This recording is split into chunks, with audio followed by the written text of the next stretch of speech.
Jujur ya saudara-saudara ya, jujur sebenarnya saya nggak terlalu tertarik dengan SEA Games saudara-saudara, karena di sini nih apa sih, nggak ada ranking FIFA-nya, nggak penting lah saudara-saudara. Tetapi tiba-tiba saya tergelitik ketika PSSI justru memasang target perak, silver saudara-saudara. Ini kan aduh, logikanya di mana ya? Padahal kan kita ini adalah pemegang medali emas SEA Games sebelumnya di Kamboja saudara-saudara, dan target itu seharusnya ada targetnya tinggi saudara-saudara. Ya bagaimana mau lolos ke Piala Dunia di level Asia Tenggara aja cuma perak. Halo saudara-saudara, jumpa lagi dengan komentator gadungan di sini. Dengan komentator yang gadungan. Seperti biasa saudara-saudara, kalau kita sudah bertemu pasti akan membicarakan sepak bola yang berkualitas di seputaran Asia Tenggara. Tidak ada hoax, semuanya berdasarkan fakta dan tidak lebay, baik yang sudah lama sekali maupun yang terkini. Bebas saudara-saudara, bebas. Yang penting sopan.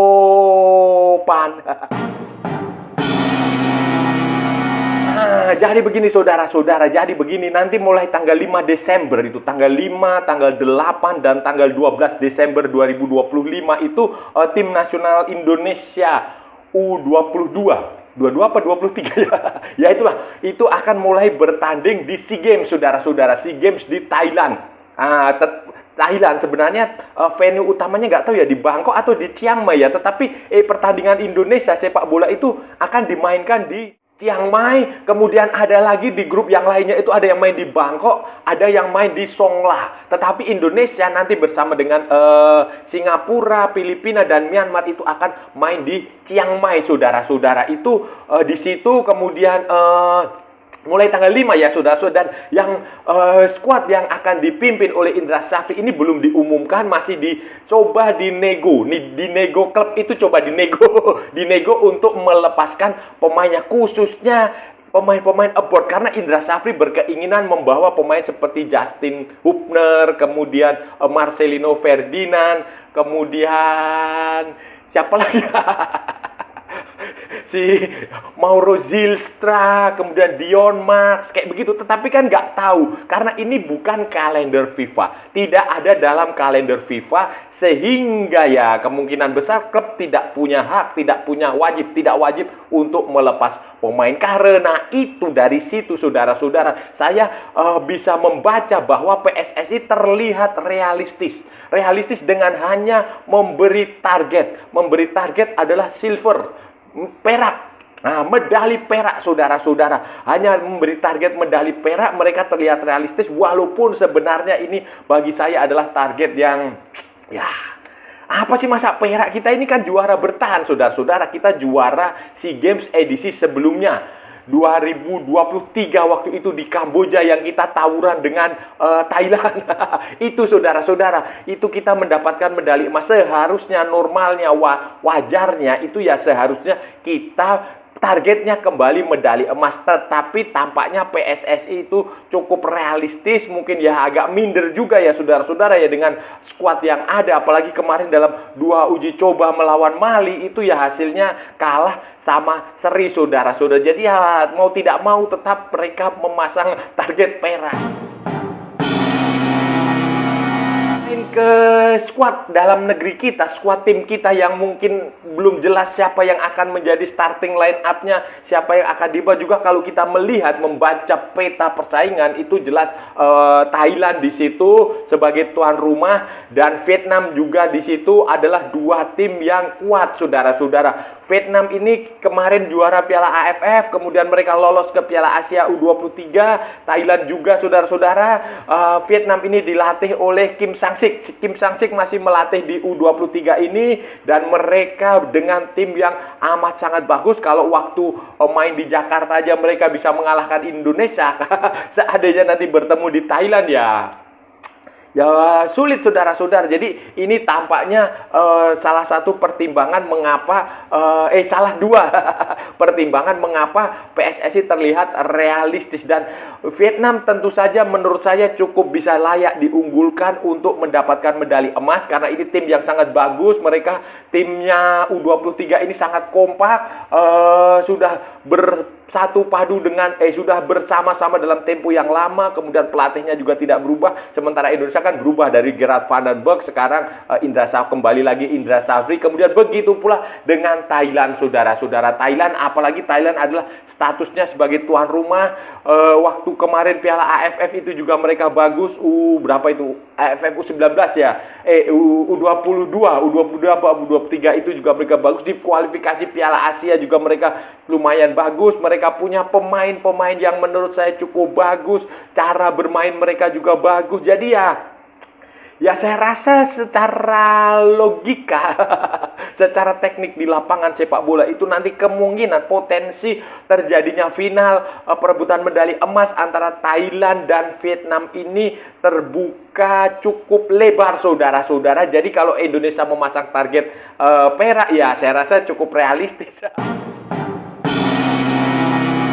Realistis, saudara-saudara. Sebenarnya nggak perlu juga diungkapkan ke publik bahwa target kita adalah perak. Itu nggak perlu. Itu kan nanti kasihan pemain, saudara-saudara. Pertama kasihan pemain, karena pemain sudah pasti dia kok ini begini jadinya. Kita sudah latihan berhari-hari, kita sudah berjuang, berusaha untuk mendapatkan dipilih ke tim nasional ke level ini, tetapi kok targetnya cuma ini. Kita ingin emas, kita apalagi kita adalah juara bertahan. Nah, itu bahaya sebenarnya, saudara-saudara. Apalagi ini ke publik juga kan terkesan, aduh ini kok terkesannya adalah PSSI tidak serius gitu loh. Kalau memang nggak serius ikut SEA Games sepak bola, ya nggak usah ngirim tim gitu kan, nggak apa-apa sebenarnya. Kalau kita nggak ikut SEA Games juga nggak masalah sebenarnya. Tetapi ya kalau ini begini kan, ini terkesan kita nggak serius, kita hanya main-main. Itu aja, saudara-saudara. Dan ya ini nggak bagus lah bagi rival juga. Mereka akan menertawakan Indonesia. Masa iya sih juara bertahan, pemenang edisi sebelumnya tidak ingin juara lagi? Ini kan konyol gitu loh, saudara-saudara. Bayangin Argentina datang ke Piala Dunia 2026 nanti dengan target, saya hanya ingin runner up. Atau Prancis kemarin di 2018 datang ke 2022 Piala Dunia, cuma saya nggak mau juara. Kan nggak mungkin gitu loh. Pasti itu dia di indoktrinasi pemain itu, pasti akan harus diindoktrinasi untuk juara. Ya seharusnya PSSI juga begitu. Dan yang saya dengar juga pemain itu nggak setuju. Pemain nggak setuju kalau hanya ditargetkan medali perak. Mereka sangat ingin untuk kembali mendapatkan emas, dan itu mereka sangat termotivasi ya. Ini kita bicara terlepas dari kualitas lawan, terlepas dari cara bermain pelatih ini, taktiknya seperti apa, ini kita terlepas dari itu. Terlepas apakah pemain-pemain terbaik akan bisa ikut atau tidak, itu terlepas dari itu ya, saudara-saudara. Tetapi faktanya memang beberapa pemain sudah menyatakan bahwa ya saya nggak setuju kalau kita hanya disuruh dapat perak, saya hanya ingin kita medali emas. Itu kan bagus, saudara. Jadi semangat seperti itu, karena ini kita mau perang. Orang mau perang itu dia targetnya tinggi, berjuang sampai titik darah penghabisan, berjuang dulu. Nanti kalau di hari pertandingan, hari terakhir ternyata meleset, ya itu urusan lain. Tetapi sebelum perang itu tetap kita harus optimistis. Walaupun lawannya berat sekali, lawannya Brasil, Argentina, tetap kita harus optimistis. Dan itu juga seharusnya dimiliki oleh PSSI, pengurus, saudara-saudara. Saudara-saudara, awalnya saya nggak terlalu tertarik juga dengan timnas SEA Games kayak begini. Ini kan ini bukan sesuatu yang penting amat lah. Kalau mungkin bagi PSSI mungkin kalau dapat emas lagi penting lah bagi pencitraan. Tetapi bagi saya ini nggak terlalu penting, karena pertama ini ya levelnya Asia Tenggara lah. Asia Tenggara itu masih, kalau dalam sistem pemerintahan di Indonesia ya mungkin selevel desa atau selevel kecamatan, itu di bawah lah, itu nggak terlalu penting juga. Kemudian di sini nggak ada ranking FIFA yang diperebutkan. Nah, jadi ini yang sekarang penting itu FIFA. Selama FIFA tidak menilai ini sebagai ranking FIFA, ya buat apa gitu loh? Buat apa gitu lah. Ya. Kemudian yang tak kalah jauh lebih penting adalah ini kan juga U22, U23 ini tetap saja ini level junior.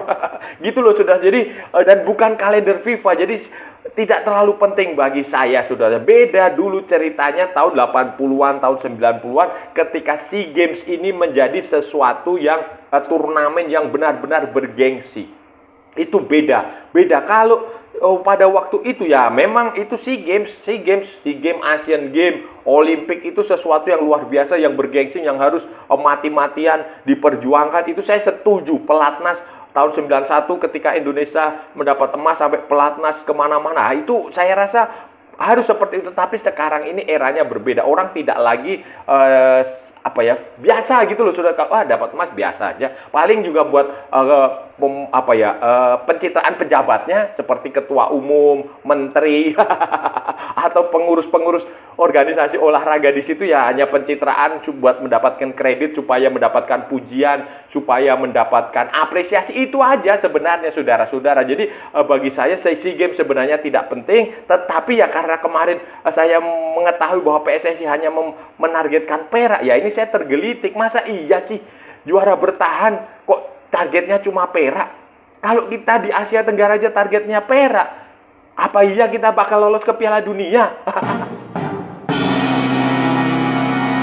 Melihat pembagian grup, saudara-saudara, kan ada 3 grup, grup A, grup B, grup C. Di grup A itu ada Thailand, Kamboja, dan Timor Leste. Ya, itu kemungkinan besar Thailand akan, menurut saya akan bisa lolos lah, saudara-saudara, sebagai juara grup. Kemudian di grup B ada Vietnam, ada Malaysia, dan ada Laos. Nah, ini menarik, bisa kemungkinan Vietnam kemungkinan bisa lolos langsung sebagai juara grup. Kemudian di grup C, saudara-saudara, ada Indonesia, Singapura, Filipina, dan Myanmar. Nah, ini nanti Indonesia kemungkinan besar prediksi saya akan bisa lolos. 3 tim sudah lolos kan, ABC. Nah, tinggal 1 tim ini adalah runner up terbaik. Nah, runner up terbaik itu nanti ya kita bisa lihat apakah nanti runner up terbaiknya Kamboja atau Filipina, atau Myanmar, atau Singapura, atau Malaysia. Dan nanti di grup C ini, grupnya Indonesia ini, tim yang kan ada 4 tim ya. Yang lainnya adalah 3 tim. Di grupnya Indonesia, grup C ini, nanti hasil pertandingan lawan tim terbawah, juru kunci itu tidak dihitung. Tidak dihitung karena timnya yang lain itu hanya 3 pertandingan. Itu sudah. Dan menurut saya, prediksi saya ya, potensi Indonesia lolos itu besar lah. Kalau kita sampai nggak bisa lolos dari grup ini ya keterlaluan lah, keterlaluan. Ini harus bisa lolos dari grup ini, dan nanti kita lihat di semifinal itu siapa yang akan kita hadapi. Apakah kita akan menghadapi Thailand? Apakah kita akan menghadapi Vietnam? Kalau kita menghadapi Thailand, berat. Kalau kita menghadapi Vietnam, itu juga berat. Ya, namanya kompetisi itu ya harus berat. Dan ini sekarang nanti tergantung kepada pelatih bagaimana meracik strategi, taktik, dan lain-lain. Karena ini waktunya sudah pendek sekali. Kemarin pemusatan latihan terakhir waktu melawan Mali dan melawan Mali, 2 pertandingan melawan Mali itu menurut saya kurang terlalu bagus lah, saudara-saudara. Tetapi masih ada waktu mengejar sampai tanggal 5 Desember.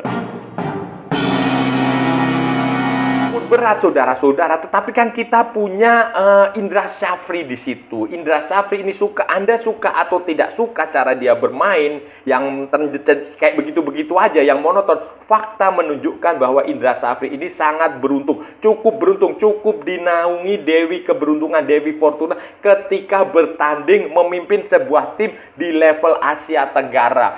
Level U19 dia dapat, U22 dia dapat, SEA Games dia dapat. Nah, itu sudah. Jadi Indra Syafri ini punya keberuntungan dan spesialis Asia Tenggara. Terkadang hal-hal seperti ini itu juga bisa menentukan hasil akhir sebuah pertandingan. Ini, saudara-saudara, ini yang harus diingat. Itu faktor non teknis. Ketika kita nggak bisa mengharapkan faktor teknis, ya terkadang ada faktor non teknis yang sedikit menguntungkan. Nah, itulah sepak bola, itulah seni di sepak bola itu seperti itu, saudara-saudara. Ya, siapa yang menyangka Argentina bisa mengalahkan Prancis di final ketika di menit terakhir ada peluang dari Randal Kolo Muani yang digagalkan oleh kakinya Emi Martinez. Nah, itu siapa yang menyangka? Itulah sepak bola seperti itu. Terkadang ada faktor-faktor seperti itu, faktor kutukan, faktor keberuntungan, itu penting dan nggak masalah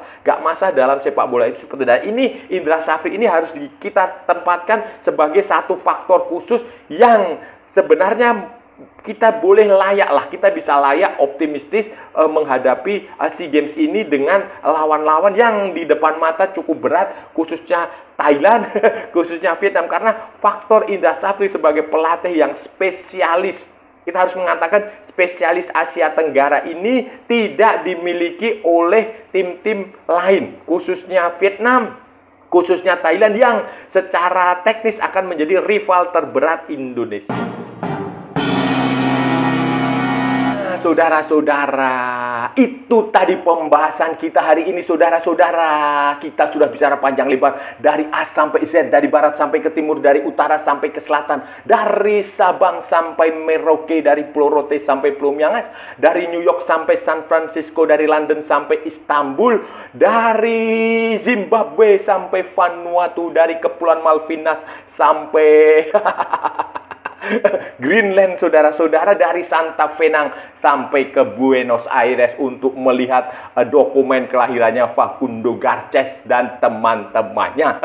Semua sudah kita ulas. Hari ini tadi, saudara-saudara, hari ini tadi kita bicara tentang SEA Games. Nah, keputusan mengejutkan PSSI yang beberapa minggu ya tinggal hitungan minggu lah sudah ya seminggu lebih lah sebelum SEA Games, saudara-saudara, ternyata kalau saudara-saudara mau tahu, PSSI tidak menargetkan tim SEA Games, tim sepak bola U22 atau U23 ya, asuhan Indra Safri untuk mendapatkan emas, melainkan targetnya hanya cukup perak. Silver medal, medali perak, saudara-saudara. Bayangin, ini kan sesuatu yang menggelitik saya, sesuatu yang menurut saya agak konyol, agak gimana ya pola pikirnya PSSI ini seperti apa, saya nggak tahu. Ini kan konyol, saudara-saudara. Kenapa demikian? Karena ini kan SEA Games ini hanya level Asia Tenggara, level kecamatan lah, saudara-saudara. Sementara kita sudah sebelum-sebelumnya level kita itu sudah di U20, khusus di U23 aja ya. Kita kemarin itu waktu U23 sebelumnya Piala Asia kita sampai ke semifinal, hampir lolos ke Olimpiade. Bayangin. Kemudian di edisi sebelumnya, SEA Games sebelumnya, kita juga di Kamboja kita mendapatkan medali emas. Dan sekarang pelatihnya juga masih sama. Beberapa pemain yang waktu itu juga nanti kemungkinan besar juga akan ikut lagi. Masa iya sih kita cukup dengan medali perak? Ini kan konyol, saudara-saudara, konyol. Nah, bagaimana kalau di Asia Tenggara aja kita hanya cukup dengan perak? Bagaimana kita mau bersaing ke Piala Dunia? Ya, di mana-mana di seluruh dunia itu ya, apapun itu target itu ya, apakah olahraga, sepak bola, gobak sodor, lempar lendir, atau apapun itulah olahraganya, bahkan di kehidupan yang tidak ada kaitannya dengan olahraga, tidak ada kaitannya dengan sepak bola pun, ketika kita memasang target itu harus tinggi, saudara-saudara, harus tinggi, setinggi bintang di langit, saudara-saudara. Itu targetnya, target itu harus tinggi, walaupun nanti realisasinya bisa tidak tercapai, itu urusan belakang. Tetapi target itu tinggi supaya orang itu termotivasi memberikan yang terbaik, supaya termotivasi tampil habis-habisan, supaya termotivasi, supaya bersemangat. Oh ya, kita ada yang kita kejar, kita ingin mengejar juara, kita ingin ini. Nah, tapi kalau targetnya cuma runner up, posisi kedua, perak, ya mohon maaf Pak, ini menunjukkan bahwa ya PSSI sebenarnya nggak niat juga ngurusi bola.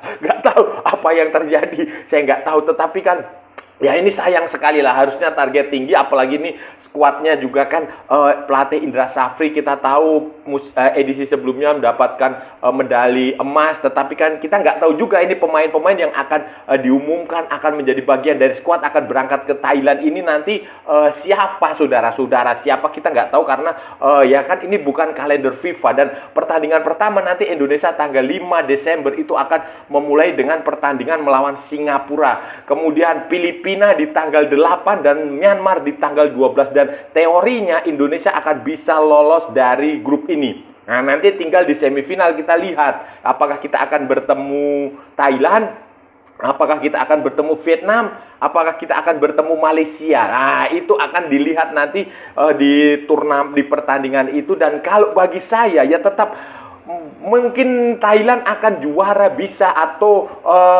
Vietnam di situ, saudara-saudara. Thailand dan Vietnam bagi saya lawan yang cukup berat, karena Vietnam juga kan tim yang sama yang waktu itu di Piala AFF ya, mereka yang lolos akan tampil di Piala Asia U23, asuhannya Kim Sang-sik. Thailand juga tim yang cukup bagus. Jadi ya memang ya, ya ini berat, tapi harus optimistis karena kita tahu Indra Safri adalah pelatih spesialis Asia Tenggara. Mana tahu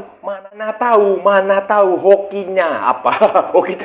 Hokinya Indra Safri memang di Asia Tenggara. Kita kan nggak tahu, tetapi ya seharusnya tetap target itu harus medali emas, saudara-saudara. Dan saya rasa sudah cukup ya pembahasan kita kali ini. Kalau ada salah-salah ya mohon maaf. Namanya juga gadungan, saudara-saudara, wajar kalau gadungan itu salah. Tetapi kalau benar berarti sebuah kebenaran. Kalau sudah merasa channel ini bermanfaat, berguna, menghibur, menginspirasi, silahkan like, share, dan subscribe. Tapi kalau tidak, sudah abaikan saja, skip, jangan ditonton. Tetapi jangan nyampah. Jangan membuat komentar yang menghina, menghujat, melecehkan, merendahkan orang maupun negara lain. Santai aja, ini hanya bola, kita cari teman, bukan cari musuh. Ikuti juga akun media sosial komentator gadungan, ada di Instagram, ada di Facebook, dan ada di TikTok yang bukan TikTok Shop, saudara-saudaraku semuanya. Oke, sampai bertemu lagi di edisi berikutnya dengan tema-tema yang jauh lebih bermanfaat, dengan tema-tema yang jauh lebih berguna, dengan tema-tema yang jauh lebih magung. Salam olahraga dan merdeka.